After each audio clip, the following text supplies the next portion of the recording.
So to reiterate with Vivekananda as well, translation as a personal spiritual practice, and translation as a politico-cultural act. Because when the famous, like, of 1893 speech at the World Parliament of Religion, the very kind of the way Swami Vivekananda, of course, begins, brothers and sisters of America. Now, brothers and sisters of America, there's nothing poetic in it, right?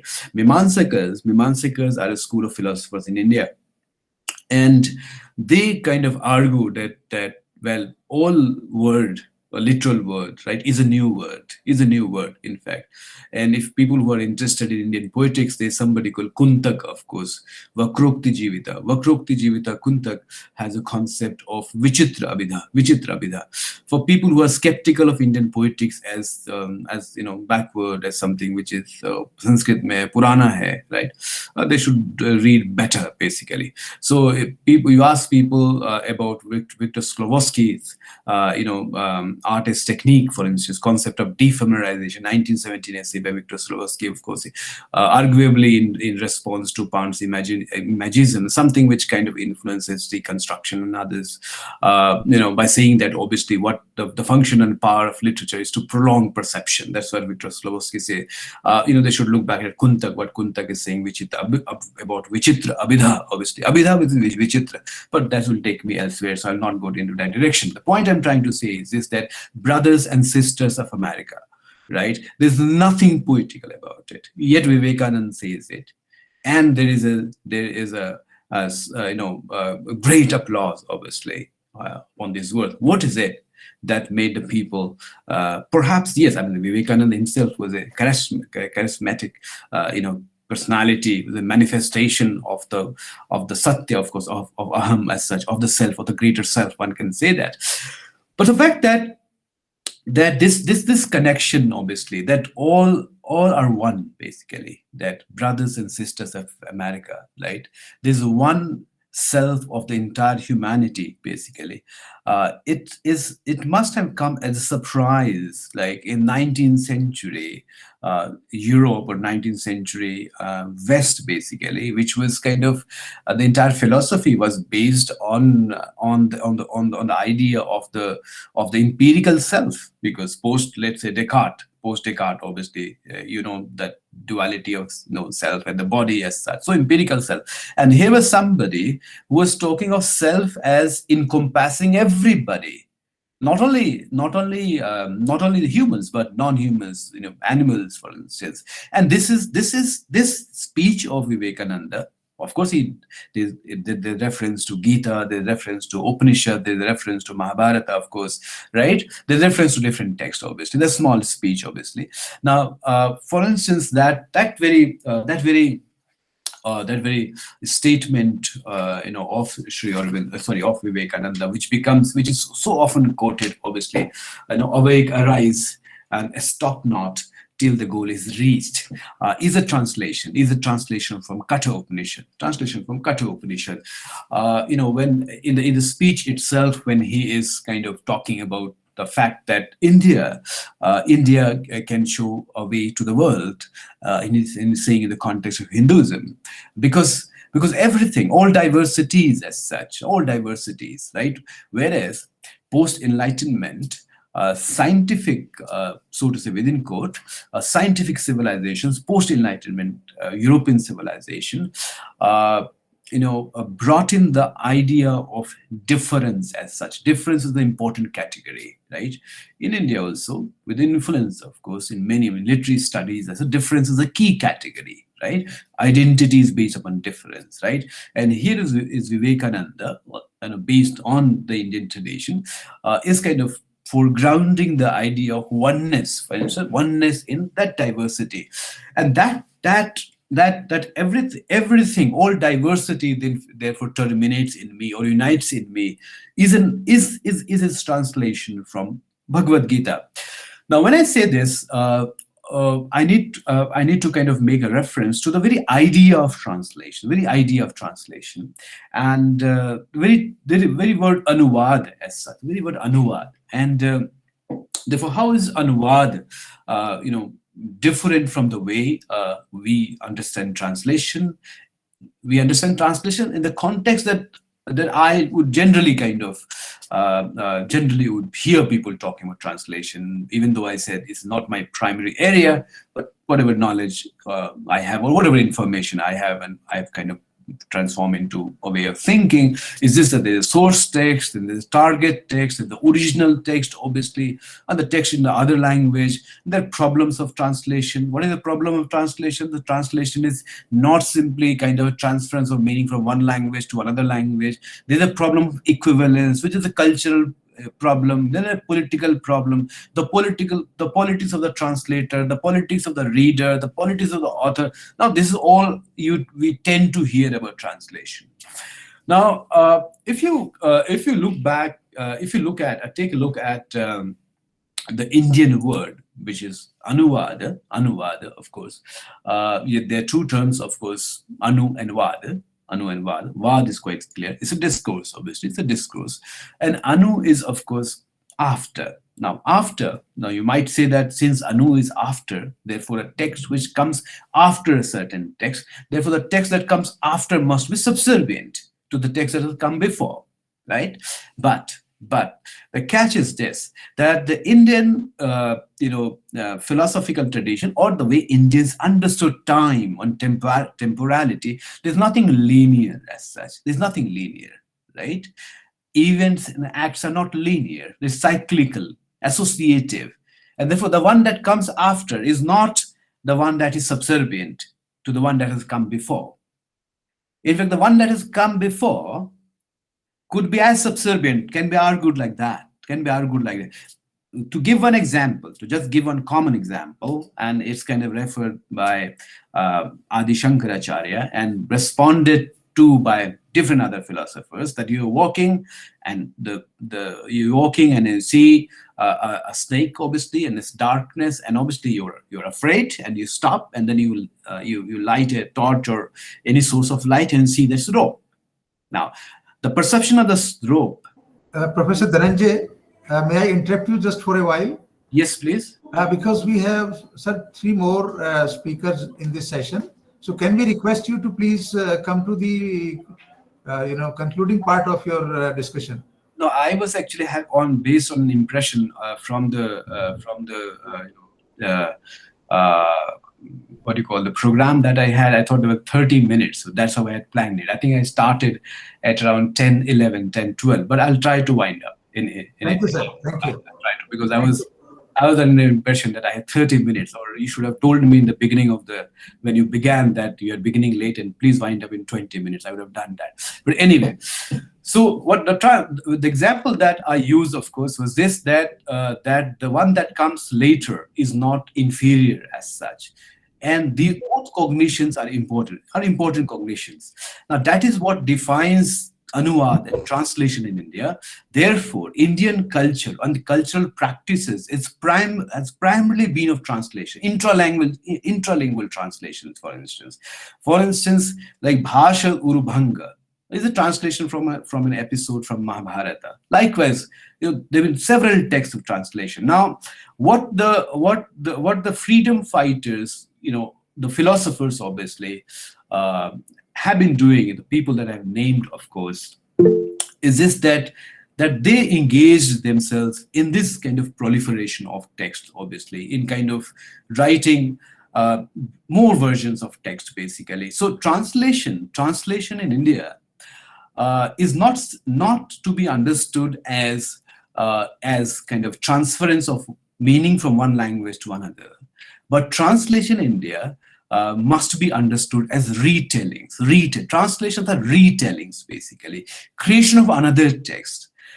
As to make a point, which of course, regarding the textual tradition, right? India has at least 6 to 7 concept for a text that gets written after a text is written, like tika, for instance, vritti, for instance, right? Bhasha, for instance. All these are translations.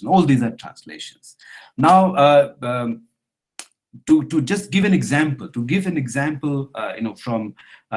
Sri Aurobindo, and I'll come to that later on. Perhaps I'll just take 5 minutes and summarize what I'm trying to say here. Is this that when Sri Aurobindo is translating and his essays on Gita, right? His essays on Gita. Let me go to it because I won't have time. For that example is important for me in the context of what we mean by translation. So let me just take you to Bhagavad Gita, and if you look at other translations, of course, is kind of chapter 1, shloka 21 to 23, and this is what Arjuna says to Krishna. This is another translation, obviously, and look at how Sri Aurobindo is translating it. So Arjuna says, of course, "Oh, the faultless one, station my chariot, station my chariot between the two armies, so that I may view all these standing here, desirous of battle, with whom I have to fight in this holy day. I should have a look upon those who have come here and who would engage in fighting." Now, what Sri Aurobindo does, of course, there's another translation. What Sri Aurobindo does, of course, is this, that he uses a different word, of course. And the word that he uses, of course, is, "Let me know who must wage a war with me in this great holy day of fight." So rather than saying, "I should have a look upon these," which is an existing translation, he says, "Let me know these," obviously. Right? Rather than saying that I may view all who are standing here, he says, "Let me scan these who stand here." So the point that I'm trying to say is that this is a retelling more than a kind of a mere transference of meaning from one text to another. And that's what translations primarily were. This brings us to the theory of translation, and Sri Aurobindo's theory of translation. With that, of course, I will end because I understand there are other speakers as well. So Sri Aurobindo's theory of translation is based upon Bhartrhari's philosophy of language. And Aurobindo uses three concepts for translation. Of course, Nama, Rupa, and Swarupa. These are three key terms that Aurobindo uses. And since I have some background in Indian philosophy of language, this is how I see it. And it's a beautiful theory. And if one reads it with Bhartrhari, one gets an entirely different way to look at translation. Of course, primarily what Sri Aurobindo means, or even what Tagore, in fact, in one of his letters writes about translation, is this a translation is kind of rewriting. That's what Tagore would say. Now, what Aurobindo is saying is this, that a translator must be a writer of an equal consciousness, of an equal emotive, mental, cognitive ability as a writer. And a translator, therefore, is not a failed writer, for instance. A translator is a creator with equal kind of pratibha. Pratibha, of course, is creative imagination. Pratibha also means that ability to intuit the language in a flash. That's what also pratibha. Pratibha means that as well. And pratibha, therefore, can be compared with Joycean epiphany.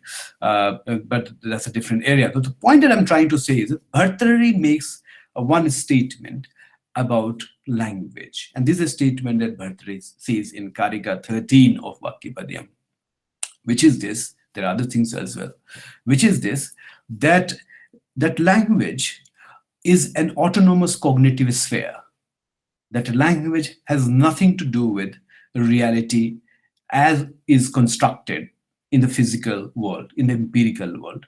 Language is an autonomous